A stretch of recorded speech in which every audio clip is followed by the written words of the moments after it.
Hello. Where am I? Are we back at the podcast? Hello, and welcome to the next episode of the Happy Maybe podcast, where Nikita And Vasily. You will occasionally hear roosters in the background. and potentially some of the roosters in the background that you may or may not hear are talking about what it means to be happy.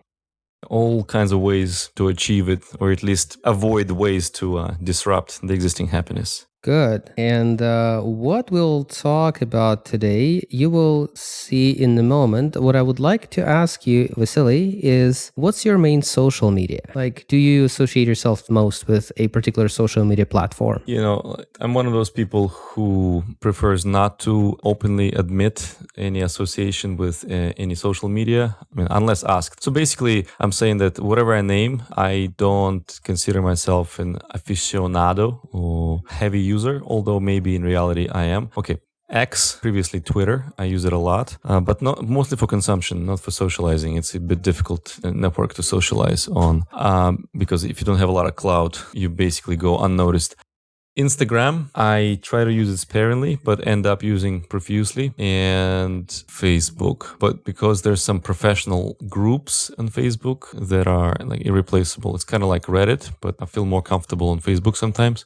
Yeah, so basically these three are the main ones. What's interesting is that you're trying to answer the question about social media in terms of the social aspect of the media, and I am actually more interested in, what is your doom scrolling typically? Where does it typically go? And before you answer, for me, I think in the last year, it's been mostly going to Facebook, and the Facebook feed for me is completely pointless and irrelevant to anything that interests me. And I'm watching it, and it's very funny to find myself watching it for like 30 minutes and 40 minutes at a time. And only like 30 minutes later, I suddenly discovered that I am watching it, and that surprises the hell out of me. I'm like, wow, what have I been doing this whole time? Like, I think there's a term for this, right? It's called doom scrolling. Yes, definitely X, Elon Musk's new baby. There's plenty of doom scrolling. I think by now the algorithms understood what I get triggered by and cannot stop watching, so they give me a lot of doomy stuff. Nice.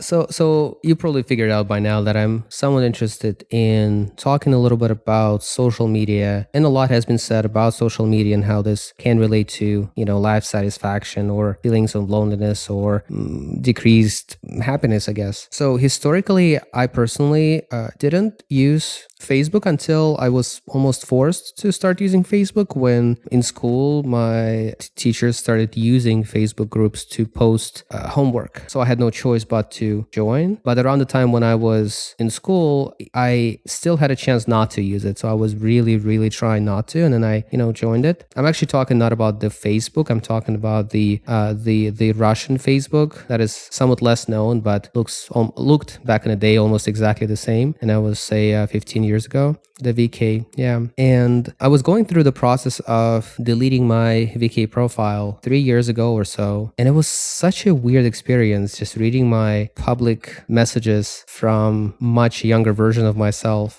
reading my message exchanges with people. Have you ever done something like that? Yeah, sometimes Facebook brings back a memory, like a post from years ago, just to remind what you wrote.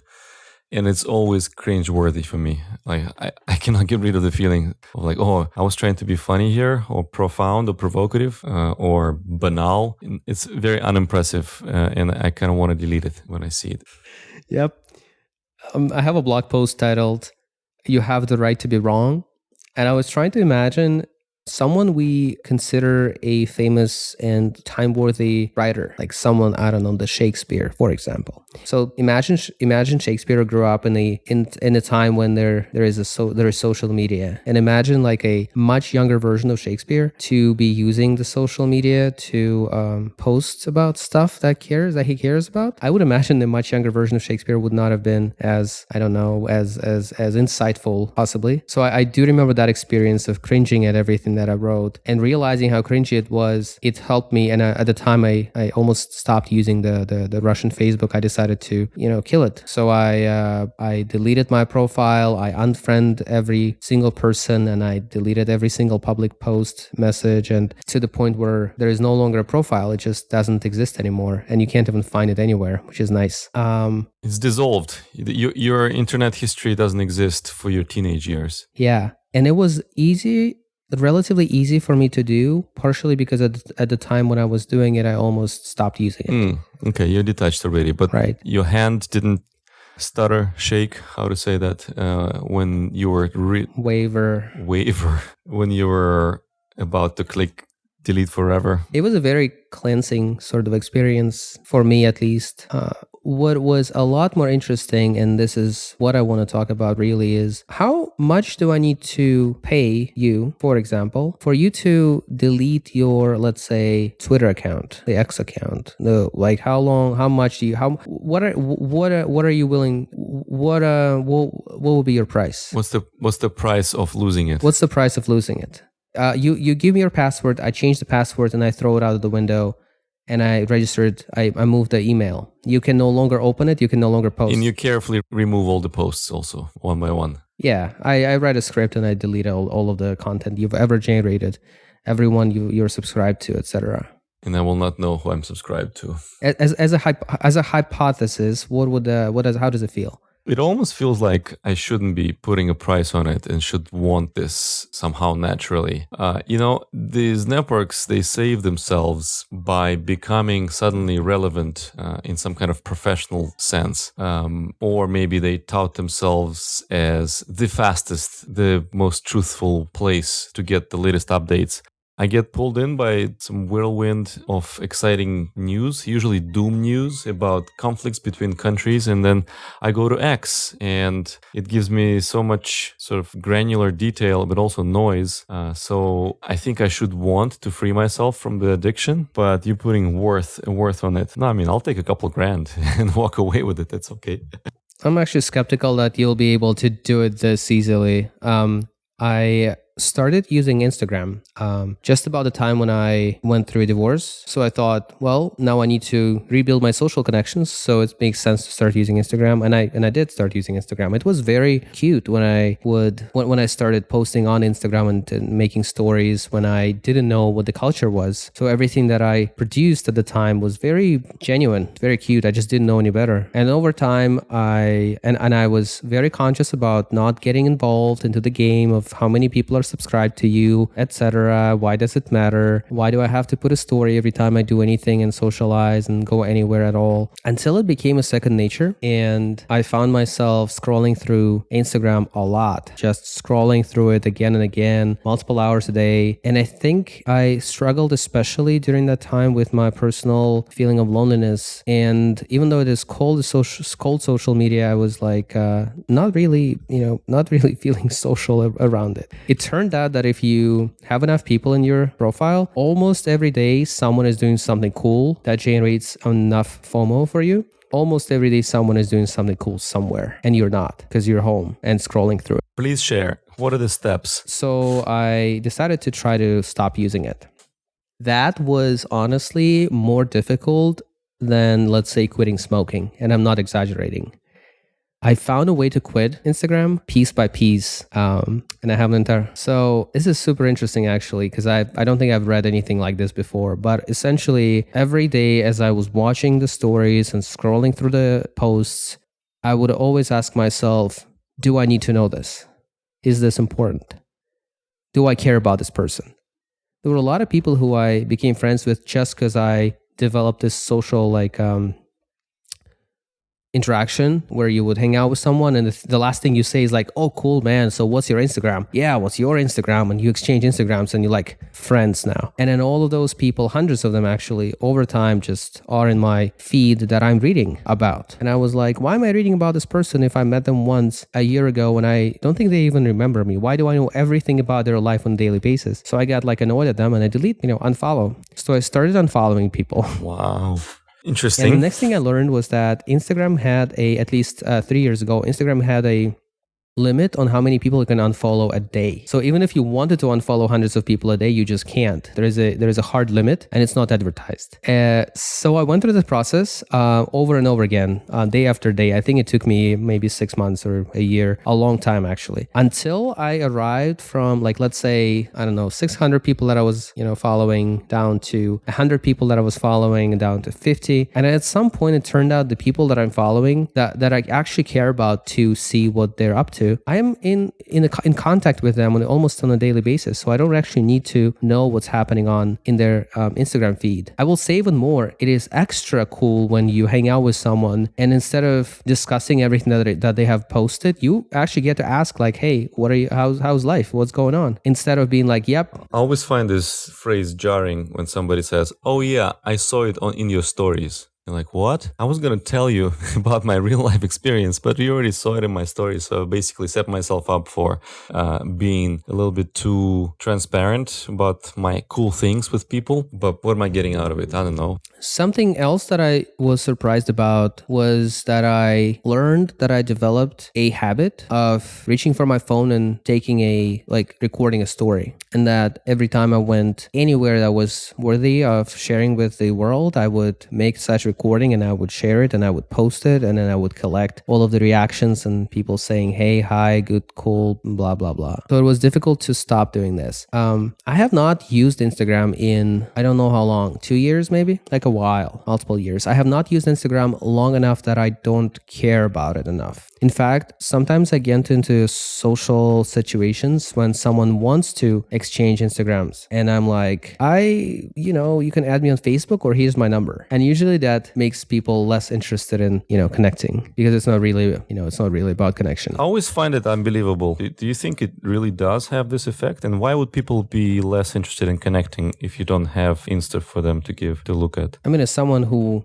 was on the other side of this equation, I remember wanting to essentially add more people to my following, I guess. Like having more people that I can reach felt good and necessary. So knowing their phone numbers was not, because a phone number feels a lot more intimate these days. Like if I know your phone number, that means I actually know you. If I only know your Instagram, it doesn't really mean very much. Yeah, for sure. Yeah, this follow, unfollow, followers, followees, all this stuff is kind of arbitrary, but phone number is intentional. Yeah, like I remember meeting people when traveling. I always hesitate to give my Insta to them because it feels, to me, that feels too personal.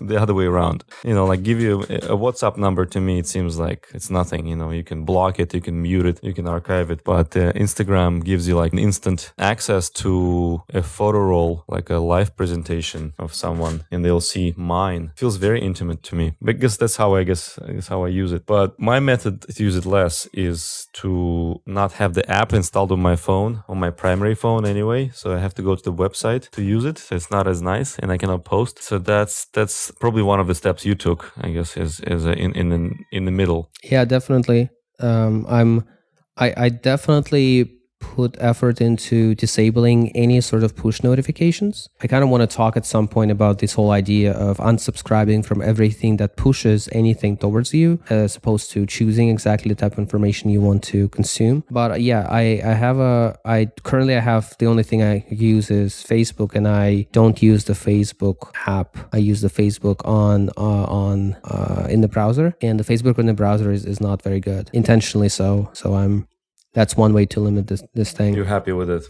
Well, what unfortunately I think the social media changed in the last maybe 5 years, in that previously you would be scrolling through the updates from the people you know, but right now a lot of on Facebook I also take a point and unsubscribe. Like I actually physically actively unfollow people, except for maybe a few or maybe a very few groups, but I unfollow, and I've unfollowed every single person that I could, just so that my the first time that I did it, Facebook newsfeed broke. It was very funny. So I found a way to unfollow every single person using a script, and I tried to refresh my newsfeed, and newsfeed was empty, and it was like an error.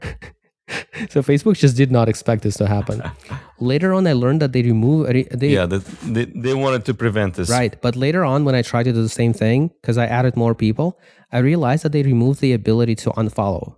Like there is a mass unfollow. So there is no way to go and list all of the friends that you currently follow and unfollow them. There is literally no way to do this in the UI. And that's kind of tells you something, I guess. Yeah, there's a Netflix documentary about the influence of social media, and everybody seems to know how vile and ill-intentioned there may be, in their corporate sort of aspirational slogans. They're disingenuous and really get people hooked as much as they can. I mean, this is all, of course, upsetting when you realize the gravity of the situation, but also it doesn't seem to bother people that much en masse. I feel like people are like, okay, whatever, because like I find my benefits in Facebook. I'm not going to give it up just because of some ideological thing or some chemical imbalance scare, because Facebook, thankfully, is boring enough for me not to want to go there to the feed, to doom scroll. Like, it's just not satisfying. However, Facebook is good at reminding that you know somebody and showing you their name and photo, which is something that's difficult to achieve in WhatsApp, for example, or Telegram. If somebody went down the list in your private message directory, that's it. You're not just going to randomly find them. Facebook that just has a tendency to push people to the surface somehow, which is nice. It also shows friends in common quite prominently. So yeah, I think there's definitely a benefit in that. But if you get sucked into doom scrolling with it too, I don't know. Yeah, it can suck. However, I'm inspired by your restraint. And have you broken down and returned to anything that you quit a year or 2 years ago? My quitting includes smoking and Instagram, and I have not gotten back to either, and I don't have any desire to. However, I wish I could abandon Facebook. Like, I found that the only way I could abandon something is to truly destroy it first. So I couldn't, for the life of me, I just couldn't quit Instagram. At the time when I was considering quitting Instagram, it felt like a suicide. It felt like a life supporting system that I literally cannot live without. Like, if I stop using Instagram, I will become a social, what's the word? Outcast. Outcast, and I just cannot exist anymore. Cripple. Turned out it was not true. Turned out it was not true 100%. However, the only way for me to stop using it was to pretty much piece by piece destroy the entire account until there is nothing. So it sounds like at first I removed the people I followed, and then later on I started removing the people who follow me, which you also can do, to the point where when you have a 0 and 0, there is no reason to use it. Facebook is a different story, because you're right. It is the only thing that I know that that makes sense as like a contact book, like a list of contacts. However, and I think you also started noticing this, the next generation of people, they don't use Facebook. Like a typical 23, 21-year-old American, they don't use Facebook. True. They think Facebook is for for the old people like us, I guess. And they don't use Facebook. They use, I don't know what, Snapchat these days, something. There's several things now. Yeah, TikTok, whatever else it may be. Snapchat, I guess, yes, came in place of DMing on Facebook. Right. So Facebook Messenger is for the old people and maybe family members, and it's like nobody's want to use it anymore. I am personally not satisfied right now with how I use Facebook, because I frequently tap on a video and I go through these videos for like 30-40 minutes and I can't stop. I have gotten to a point where there is no more videos. Like, I just look at them until there's no more, even though it's supposed to be an infinite feed. I wish I could disable it. Like, I wish there was a way in settings on Facebook to just say disable the news feed, and you guessed it, there is none. It is literally impossible. I would love to continue using Facebook as a contact list for messaging people, but I would like to disable all of this quote unquote social aspect of Facebook, which isn't possible. And there's nothing else that I can replace it with. Yeah, it would be nice. Would you pay money? I would pay money. Would you pay $3 a month? I would pay more than $3 a month for it. Honestly, if this functionality existed, I would pay more than $3 a month to disable the stuff that I find useless. So basically, Facebook for adults or Facebook Pro series type of thing, that's only Messenger and remembering your contacts. The only functions. Yeah, that would be awesome. And adding friends and removing friends, but no feed whatsoever, no groups, nothing. Just maintain contact with individuals. Yeah. I mean, Messenger got separated for that reason, pretty much. I'm not sure, but if it was for that reason, but it can play that role in a way, right? If you only have Facebook Messenger, but not Facebook itself, then you're still reachable. Then you can add people, but you can only communicate with them. But it's not perfect like that. I use Snapchat, but I live without it, and I live without TikTok. But I am addicted to YouTube, and YouTube has shorts, and those are also little snacky snacks. I doom scroll YouTube, and it can be a lot more grave than doom scrolling Facebook because those videos are long. Yeah. But then okay, so both you and I are into reducing the influence of social media. We have varying degree of success, but I never allow myself to fully relax with social media, social networks, and just be like, okay, I'll use them in as much as I can. I always check in with myself, like, am I abusing my attention? Should I not be wasting time on this? And even with this in mind, their algorithms are powerful enough to pull me back in. So I commend you for cutting ties with Instagram, the most addictive of them all.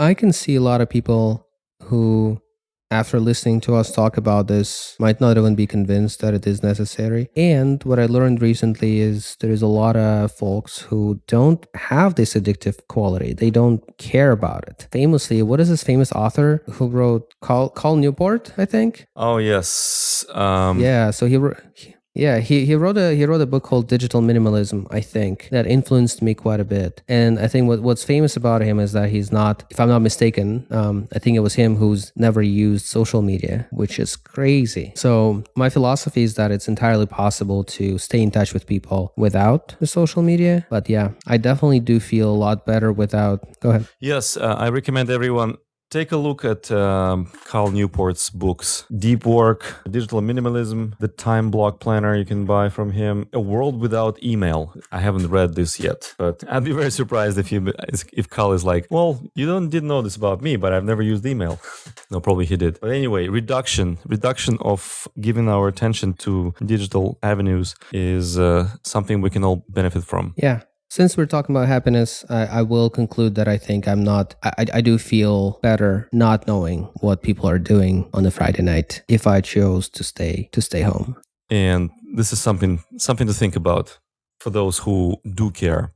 All right, with that, we're gonna leave it here until the next time. Nikita, thank you for sharing. Thank you. See you again. Goodbye.